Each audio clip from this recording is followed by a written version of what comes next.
भगवान को पकड़ने की, प्राप्त करने की ताकत किसमें है? क्या करने से भगवान मिलते हैं बताओ? जोर से, जोर से। भगवान वो कौन सा पैरामीटर है, कौन सी वो रेखा है, कौन सी वो लाइन है कि क्रॉस करेंगे तो भगवान मिल जाएंगे? है कोई आपकी? मैया यशोदा डंडा लेके पीछे दौड़ रही हैं और भगवान आगे भाग रहे हैं। जब भगवान ने देखा कि मैया थक गई है तो भगवान कभी पकड़ में ना आते, पर भगवान ने मैया पर कृपा कर दी। यदि भगवान आपको मिलेंगे तो आपकी भक्ति तो ठीक है, पर भक्त पर भी जब तक कृपा ना करें तब तक आप पा नहीं सकते। इसलिए भगवान अपने कृपा के द्वारा ही प्राप्त होते हैं। सोई जाने जेहि देहु जनाई, जानत तुम्हें होई जाई। भगवान को वही जान सकता है, वही पकड़ अच्छा ये बताओ, सूरदास जी गिर गए कुएं में, सूरदास जी गिर गए कुएं में। अब सूरदास जी लगे चिल्लाने, लेकिन उन्हें लगा कि कौन सुनेगा जंगल में, तो वो अपना कुएं के अंदर कीर्तन करने लग गए भगवान का नाम। बड़े भक्त थे सूरदास जी। अब जब भक्त गड्ढे में गिरा हो और कोई दूर दूर तक सहारा ना हो तो भगवान को ही आना पड़ेगा मदद करने के लिए। तो भगवान आ गए छोटे से बच्चे बन के, बाबा मैं गैया लेके जा रहा था यहां से, तुम्हारी आवाज आई। सूरदास जी बोले मैं तो धीरे धीरे कीर्तन कर रहा हूं, आपको आवाज कैसे? सूरदास जी समझ गए भगवान है, बहाने बना रहे हैं। बोले मैं यहां गैया चलाता हूं रोज, एक काम करो बाबा, ये मेरा हाथ पकड़ लो।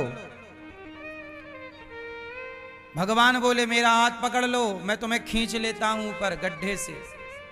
सूरदास जी बोले मैं अंधा हूं, आंखें नहीं है, मुझे क्या पता कि आपका हाथ कहां है, लेकिन आप तो अंधे नहीं हो ना, आपको तो मेरा हाथ दिख रहा होगा, इसलिए मैं आपका हाथ नहीं पकड़ता, आप मेरा हाथ पकड़ो। मैं आपका हाथ नहीं पकड़ता, आप मेरा हाथ पकड़ो। मैया यही है भक्ति। मैं प्रभु का हाथ नहीं पकड़ता, मैं अपने आप को इस रास्ते पर लेकर चलूं। शबरी ने राम की खोज नहीं की, राम ने शबरी की खोज की। आप ऐसे भक्त बनना कि आपको भगवान की खोज ना करनी पड़े, बल्कि भगवान आपके गुणों को देखकर, आपके अच्छे कार्यों को देखकर स्वयं भगवान आपके पास आए। और ये कब संभव है? जब आप अथाह प्रेम भगवान से करें। इसलिए हम हाथ भगवान का नहीं पकड़ते, हम तो बार बार अपना हाथ आगे बढ़ाते हैं कि आप पकड़ो, हम नहीं। मैया भगवान को मैया यशोदा ने नहीं पकड़ा, भगवान स्वयं उनकी पकड़ में आ गए। वो बांधा तो कितने अंगुल रस्सी कम पड़ी? कितने अंगुल? 2 अंगुल। ये 2 अंगुल क्या है? अब देखो इतनी सी कथा है कि बांधी तो 2 अंगुल रस्सी कम पड़ी, बाद में हो गई ये कथा, लेकिन इसके पीछे का रहस्य क्या है? भगवान हमसे 2 अंगुल की दूरी पर हैं। अच्छा एक बात बताओ, आप लोग काजल लगाते हैं कि नहीं? बोलो हाँ कि ना। काजल कहां लगाते हैं? जोर से, जोर से। आंख में लगा हुआ काजल क्या बिना दर्पण के दिखता है? जबकि आंखों का काजल लगा कहां है? आंखों में, पर दिखता नहीं है। पर दिखाई नहीं पड़ता। दिखाई कब तक नहीं दिखता? जब तक सामने दर्पण ना हो। जरा सोचिए कि बिना दर्पण के आंखों का काजल आंखें नहीं देख सकती, तो बिना प्रेम के, बिना सत्संग के, बिना भक्ति के भगवान को आप कैसे देखोगे? भक्ति का दर्पण तो चाहिए, सत्संग का दर्पण तो चाहिए, तब ना ईश्वर को देख पाओगे। वरना आंखों में तो इतनी ताकत नहीं कि काजल देख सकें। आंखों में इतनी ताकत नहीं कि वो काजल को देख सकें। फिर जबकि आंखों में ही लगा है। बस यही है मेरी मां, बिना सत्संग के भगवान की प्राप्ति संभव नहीं है। जब आप भगवान को, आप में से कितने लोग पाना चाहते हैं भगवान को?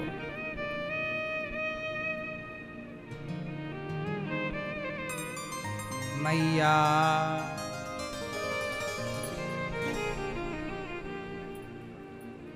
कितने लोग भगवान को पाना चाहते हैं? सब लोग। तो भगवान को पाने की दो शर्तें हैं। कितनी शर्तें हैं?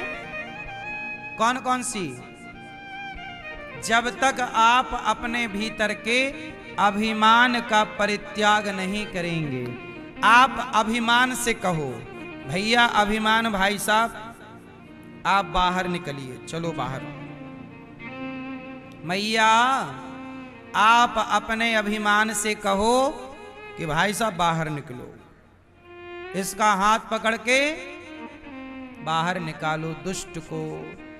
किसे बाहर करना है? किसको? भगवान को। अभी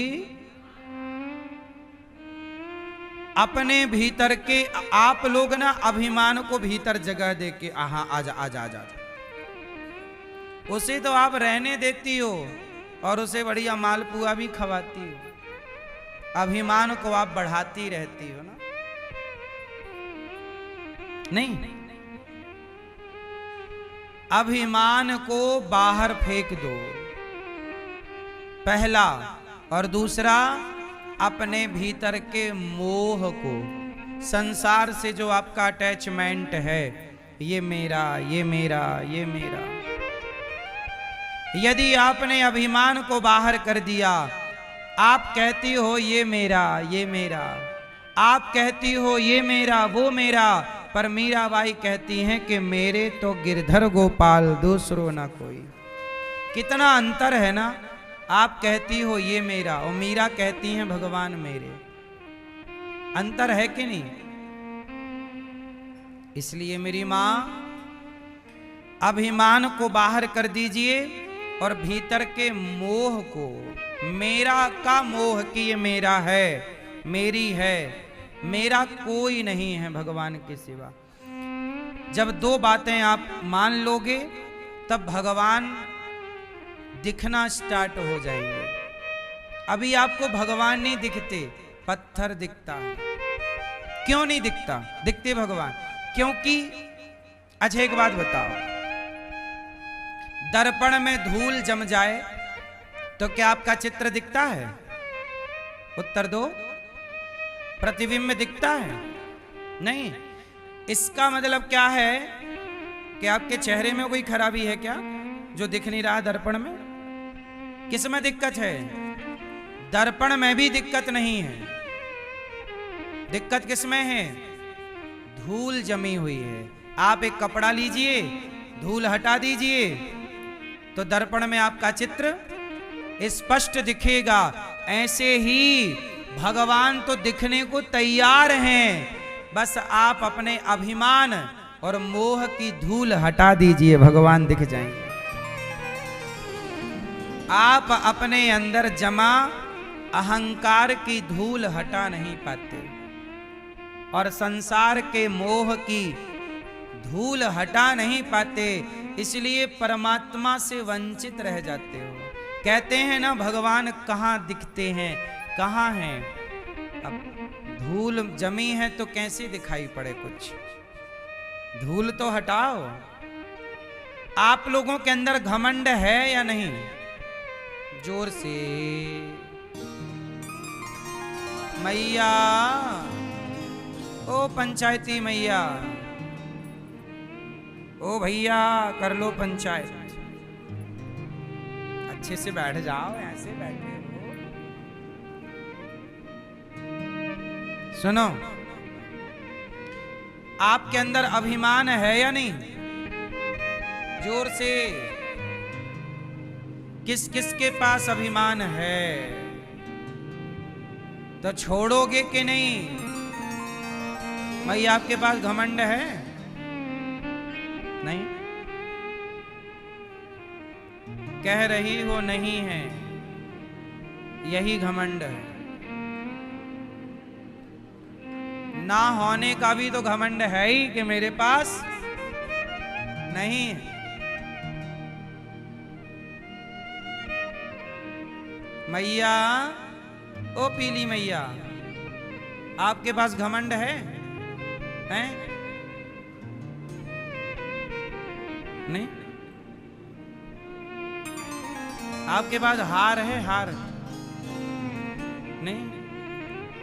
पति ने नहीं दिलवाया हार?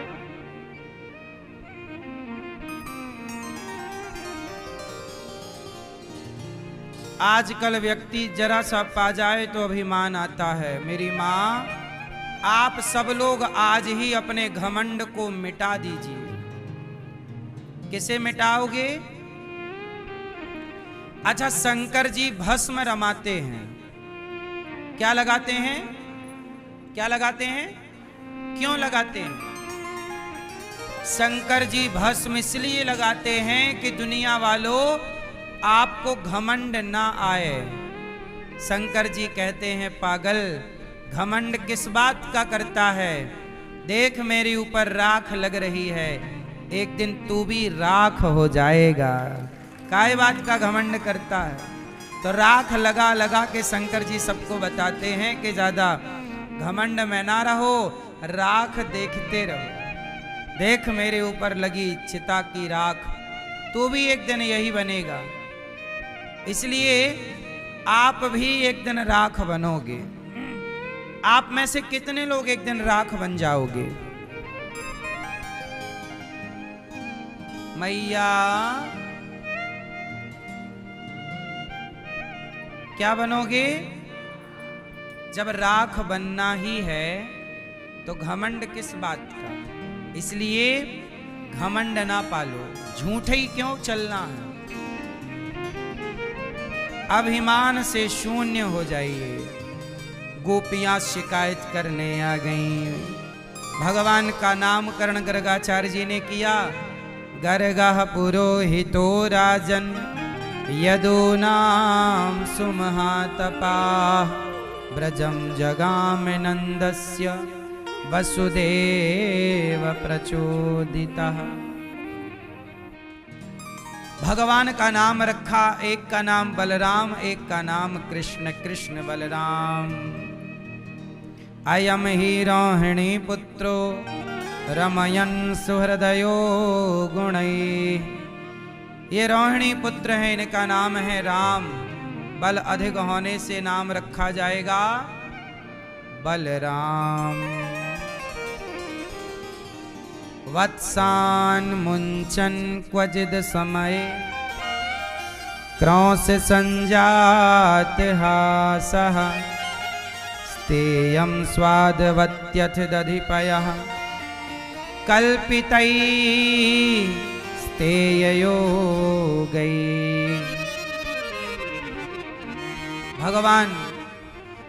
भगवान की शिकायत करने गोपियां आ गईं। सोचिए, शिकायत आपसे और हमसे होए तो चले, भगवान से भी शिकायतें हैं। और गोपियों को शिकायत कैसी है? आप लोगों को भगवान से शिकायत है कि तुमने ये नहीं दिया, वो नहीं दिया, पर गोपियों की शिकायत थोड़ी मीठी है। गोपियां शिकायत नहीं, शिकायत के बहाने यशोदा के घर में घुसना चाहती हैं और घर में घुस के जी भर के कन्हैया को देखना चाहती हैं। शिकायत के बहाने प्रभु का दर्शन है। जैसे आप लोग कई बार घर में झूठ बोल के वृंदावन आ जाते हैं दर्शन करने भगवान का। शिकायत तो एक बहाना है। गोपियों को तो बस अपना काम बनाना है। क्या कह रही है मैया, तेरे लाला ने मक्खन खाए लियो चोरी चोरी। मैया बोली चोरे लाला कन्हैया यहाँ दारी के दने माखन खायो ना। मैया मैंने माखन ना खायो। छोटे से कन्हैया हैं, डर रहे हैं भगवान। जिनसे जगत डरे, जिनसे यमराज डरे, वो भगवान मैया से डर रहे हैं। ऐसी भगवान की भगवत्ता। भगवान अपने भक्तों से बहुत प्रेम करते। गोपियां शिकायत कर रही हैं, आज घर में घुस के यानी मैया पूरो माखन खाए ली। मैया बोली च्योरे लाला तने माखन खायो ना। मैया मैंने माखन ना खायो। सखी बोली अरे मैया दारी के ने आज का क्यों या तेरे लाला ने हमारे छोटे छोटे बछड़ों को वत्सान मुंचन क्वचित समय क्रौस संजात हासा। तुम्हारे कन्हैया ने बछड़ों को खूंटे से खोल दिया। तो मैया बोली खूंटे से खोल दिया तो जाओ दोह लिया करो गैया। अरे मैया ऐसे समय पे खोला आ समय जब गाय दोहने का समय नहीं था। सारा दूध पी गए बछड़ा। अच्छा बछड़ा बंधे हैं और किसने खोला खूंटे से? जोर से जोर से भगवान ने। ये कथा क्या मैसेज दे रही है कि हम और आप ही बछड़े हैं जो संसार के खूंटे से बंधे हैं। हमें कोई मुक्त कर सकता है तो केवल भगवान कर सकते हैं। ये कथा के पीछे का मैसेज है। भगवान की हर लीला संदेश देती है ना मैया। मैया क्या बातें कर रही हो गई पंचायत।